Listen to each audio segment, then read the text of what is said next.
Déménagez en toute sérénité avec AGS, spécialiste du déménagement en Outre-mer. Numéro 1 dans les dom-toms, AGS offre des services de qualité. AGS expédie tous vos colis, conteneurs personnalisés ou partagés à des prix compétitifs et prend en charge le transport de votre véhicule depuis sa propre plateforme jusqu'à sa destination. AGS s'occupe de toute la documentation douanière. AGS, le meilleur conseil et le meilleur prix. Demandez votre devis gratuit sur notre site ags-déménagement.com. ags-déménagement.com.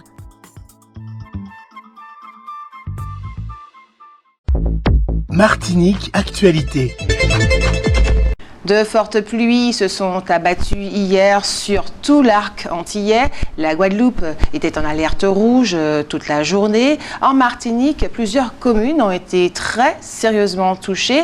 Pendant longtemps interrompue, la circulation a été rétablie entre le Prêcheur et Saint-Pierre en début d'après-midi et Rivière-Pilote a été placée sous surveillance. Après les pluies de la matinée, le soleil devrait revenir aujourd'hui pour un week-end pas trop mouillé. Un homme a été tué par balle à Dillon dans la nuit de jeudi à vendredi. Il s'agit du 19e homicide en Martinique depuis le début de l'année 2024, le 12e par arme à feu. Le président du conseil exécutif de la collectivité territoriale de Martinique, Serge Letchimy, a annoncé une initiative majeure pour lutter contre la vie chère, tout en veillant à préserver les ressources fiscales des communes. Un dispositif exceptionnel visant à supprimer les taux d'octroi de mer et d'octroi de mer régionaux sur 54 familles de produits essentiels représentant plus de 5 900 articles de première nécessité, pâtes, conserves, couches, etc. sera proposé à l'Assemblée de Martinique lors de sa session des 3 et 4 octobre 2024. Ce dispositif, prévu sur une période de 36 mois, représente un effort fiscal annuel de près de 5 millions d'euros pour les collectivités, dont presque 4 millions pour les communes. Conscient de l'importance des ressources fiscales pour le bon fonctionnement des municipalités, le président du conseil exécutif a mis en place un mécanisme de péréquation tarifaire destiné à compenser les pertes liées à l'application de taux d'octroi de mer à 0 sur ces produits de première nécessité. Ce mécanisme repose sur une taxation accrue de produits dits premium, voitures diesel de forte cylindrée, appareils électroniques, etc., permettant de générer 4 281 000 euros de recettes supplémentaires, assurant ainsi la stabilité des finances communales. Notre priorité est d'aider les Martiniquais à faire face à la vie chère tout en maintenant les recettes indispensables au fonctionnement de nos communes.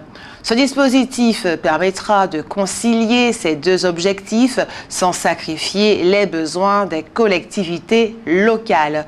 Les communes ne perdront pas un seul euro, a déclaré le président du conseil exécutif de Martinique. Cette proposition ne fait cependant pas l'unanimité.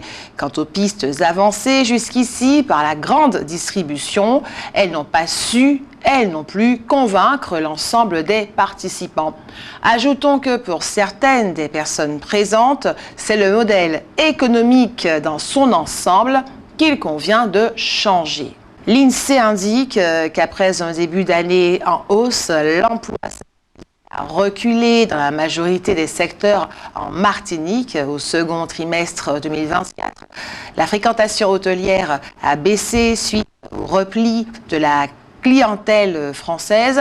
Le taux de chômage se situe à 14,3%. Le nombre de créations d'entreprises hors micro-entrepreneurs diminue.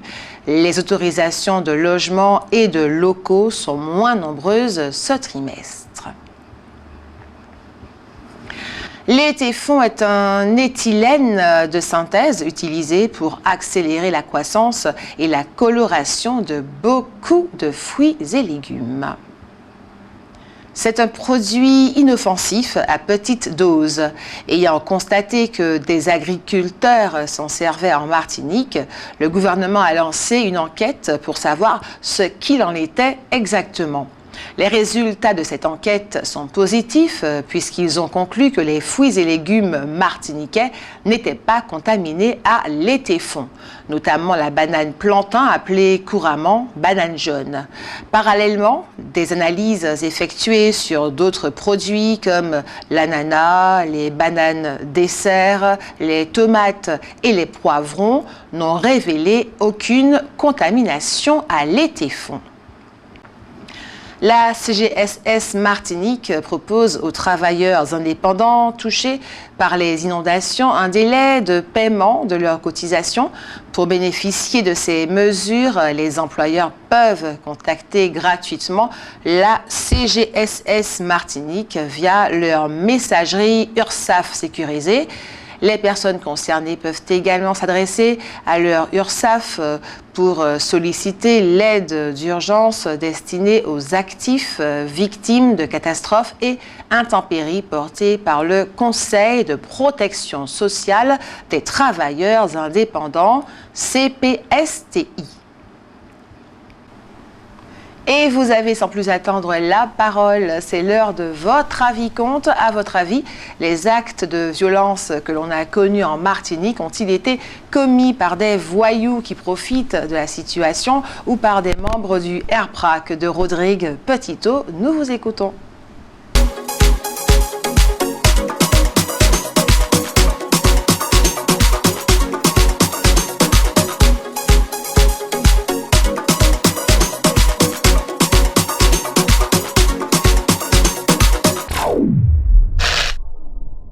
À votre avis, les actes de violence que connaît la Martinique depuis quelques jours sont-ils commis par des voyous qui profitent de la situation ou par des membres du RPPRAC de Rodrigue Petitot? Oui, bonjour. Non, je pense que cette violence, c'est une violence où il y a des individus, bon, je ne vais pas juger, hein, mais qui profitent de la situation. Mais je ne pense pas que ces gens-là qui font qui commettent toutes ces violences, qui détruisent tout, je ne pense pas que ces gens-là soient vraiment dans leur tête. Ils n'ont pas la conscience de ce qu'on revendique. Ce sont des gens qui sont là pour profiter du système, enfin, de ça, qui profitent de la situation pour voler, pour piller, pour faire n'importe quoi. Et regardez bien, ils volent quoi? Des produits de luxe. Ils ne volent pas de la morue, des salaisons, du riz, des pâtes et du pain. Ce sont des voyous, je suis désolée, ce sont des voyous qui viennent gâcher ce combat, qui viennent salir ce combat. Et on en a marre, on a vraiment marre. Quand vous regardez l'avenue Maurice Bishop, vous vous rendez compte, est-ce que c'est normal? Détruire, casser, est-ce qu'ils ont la conscience de savoir combien ça peut coûter? Qui paiera? C'est nous, c'est eux. Hein. Après, on dit qu'on ne fait rien pour les aider, mais à un moment, il faut arrêter. Hein. Ils n'ont aucune excuse, aucune. Voilà. Je ne saurais pas dire, je ne sais pas. Pourquoi? Ça t'intéresse pas? Ça m'intéresse, ça m'inquiète, mais je ne peux pas porter une accusation sans preuve. À votre avis, les actes de violence que connaît la Martinique depuis quelques jours sont-ils commis par des voyous qui profitent de la situation ou par des membres du RPPRAC de Rodrigue Petitot? Non, je pense que c'est aucun des deux parce que c'est trop cumulé. Il y a trop d'abus aux Antilles. Surtout, je dis aux Antilles, en Martinique. Je sais pas pour la Guadeloupe, mais en Martinique, je sais qu'il y a trop d'abus. Il y a trop comment dire ça? Alors, il y a certaines personnes qui peuvent avoir tout ce qu'ils veulent. Et on va dire, nous, le peuple, nous les blacks, je suis pas raciste, mais c'est une constatation que nous, les blacks, on peut rien avoir, c'est toujours les autres qui ont, mais pas les blacks. Il n'y a pas de violence, il y a une seule violence, c'est celle de ce système entretenu par le préfet et par les politiques qui refusent de prendre leurs responsabilités. En fait, ce sont des mercenaires du système colonial. Maintenant, il ne faudrait pas mettre la légitime riposte des Martiniquais, quels qu'ils soient, et quelles que soient les raisons qui font qui vont brûler les barrages ou bien. Ce sont tous des affamés politiques. Nous sommes tous des affamés politiques parce qu'il se déroule bien, il faut bien comprendre qu'il se déroule là actuellement en Martinique un génocide par l'alimentation, un génocide financier. Bon. Le problème qui est posé, il est beaucoup plus global. Le problème ne s'arrête pas aux ventes. Il y a les banques qui n'en prêtent pas aux faciès, qui n'en prêtent pas aux Martiniquais. Bon, il y a des problèmes de fonds majeurs. Et ça, les politiciens, qu'ils soient députés, qu'ils soient sénateurs, ils ne vont pas aller au fond de ces questions-là. Donc, quelle violence? On parle de violence, soyons sérieux. On va pas mettre sur le même plateau en équilibre la violence coloniale, la violence des institutions en Martinique et la légitime riposte des Martiniquais, quelle qu'elle soit. Il n'y a pas de violence. Le pays est douce. Le pays est douce, voyez. Ils n'ont même pas un discours dur. Ils sont là.